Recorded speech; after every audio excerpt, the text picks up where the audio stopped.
We're in an era of social engineering that the powers that be think that, well, if we give them high self-esteem, then that's good. Well, they did a study, and the kids with the highest self-esteem are gang members. That's a study that was done about 10 years ago. And so, you'd think they'd learn by now that self-esteem has to be earned. I learned that as I was about 17. As I wanted to work as a carpenter, and I thought, gee, this is great. I could just walk up to any building site and get a job as a carpenter because my grandfather was a carpenter. And like I said, I helped repair this boat when I was very young, and I had a hammer. I know how to operate a saw. What else do you need? So I went up to this building site.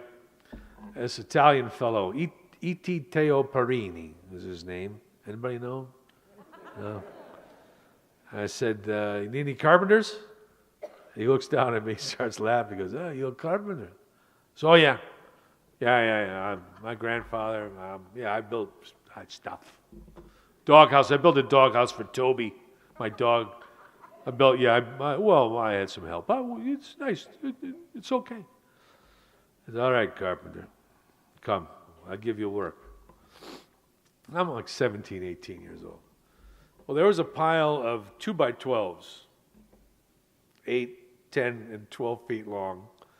2x12s, for those uninitiated into that lingo, it's 2 inches thick, 12 inches wide, 12 feet long, 10 feet long. And there was a stack of them on that side of the yard of this apartment building that they were building. Probably the length of that wall, and as high, if not higher. So he says, "You'll move these there," and he pointed way to the other side of the yard. And there was no grass or pavement; it was all mud. I goes, "Oh yeah, sure." I figured there'd be, a couple of guys helping me. Nah. And it was February, end of February, so weather's a little bit like this. I figured, they're building an apartment house. I'll be inside with a heater, a little thermos bottle with cocoa, Ovaltine, something. Nah, I'm the only one out there, 2x12s, hauling them across the yard, piling them up one by one. Took close to a month. Because also, when the deliveries came for other things, he'd have them drop them off in that corner too. And I'm thinking, well, there's room over there.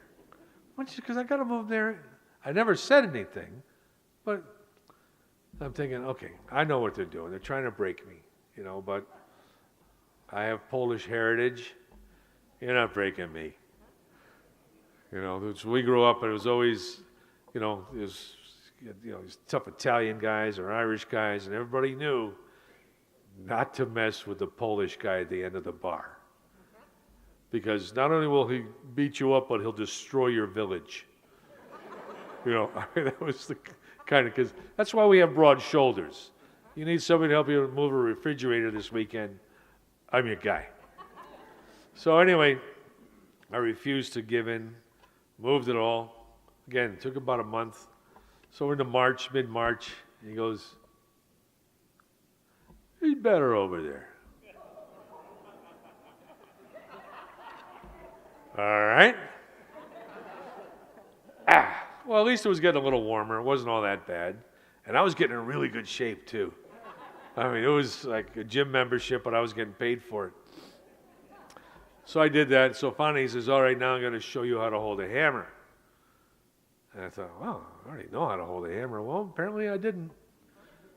I thought you just held a hammer like that, but you hold a hammer like this. Put your thumb on there so you can steer the angle, in case the nail bends. So it's instantly you can do it. And I'm very proud to this day, I can drive in a 10-penny nail with 3 whacks. Boom, boom, bam, and it's home. And I knew that I had to learn it like that. Otherwise, I wouldn't get any respect from any of the other carpenters, because that's what they were doing. So I learned that along the way, but none of the carpenters would talk to me. They kind of ignored me. But again, I'm a kid. These are seasoned guys. I mean, they had whiskers. You know, a car. So one day, it was very windy day, end of April, and they had me standing on the roof joists. You know, there's the roof. I'm standing on those joists, two of them like this. I'm balancing, and they're handing up sheets of plywood, 4 feet by 8 feet. I think they're probably a half-inch thick. And I'm handing them down to the guy on the floor below through the joists.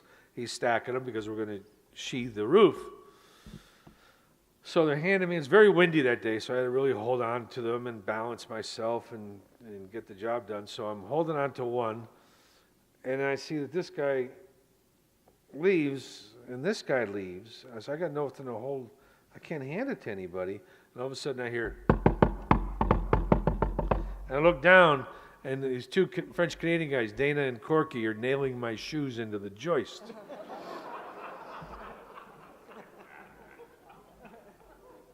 It's windy. I'm like this. They're nailing my shoes, on the edges where the soles are. Bam, bam, bam, bam, bam, bam, bam. But they're so good. They're like machines. Brrr, almost like a cartoon. After they finished, then they tripled and quadrupled knotted my shoelaces and went to lunch. So I'm up there watching them get in their cars. They're gone. I'm like this, and I knew that, I felt like Mary Poppins. If my shoes were nailed, I would have sailed away. So I dropped the sheet of plywood down onto the floor there, and luckily I had a Stanley knife, so I cut the laces off and spent the rest of lunchtime prying my shoes out of the joists. So I had to step out, I had to climb down, I had to get a ladder, I had to come back. But to this day, it's one of the happiest memories I have in my life, because that's the day I was accepted as a carpenter by real carpenters. I had to earn the respect.